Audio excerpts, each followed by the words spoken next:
Welcome to my 5th video on data structures and algorithms. Today I'll be covering tree traversal. There's breadth first search and depth first search, which includes pre-order, post-order, and in-order traversal.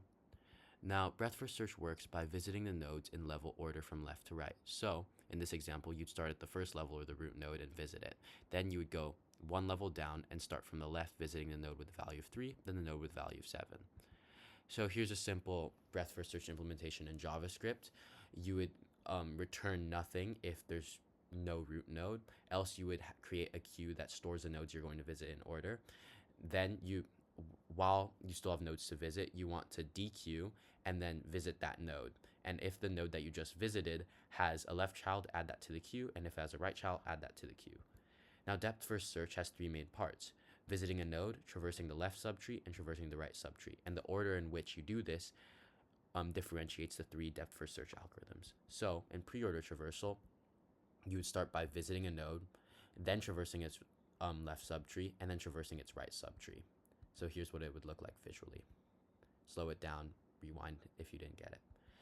Here's an implementation in JavaScript using recursion. So if there's no node, then just return nothing. Else you want to visit, then call the function on its left subtree and call the function on the node's right subtree after that. In order works pretty similarly. You would first want to traverse the left subtree, then visit the node, and then traverse the right subtree. Slow down the video so you can see the visual implementation. Now here's implementation in JavaScript. It's basically the same, except the order in which you visit and call your recursive function is different. So when you would want to use breadth first search when finding the shortest path in a tree, use pre-order traversal when you want to copy a tree, use in order to receive data in a sorted order from a binary search tree, or to just get a sorted array of the values, and use post-order traversal when you want to delete or free a tree, especially in languages without garbage collection. Thank you guys for watching.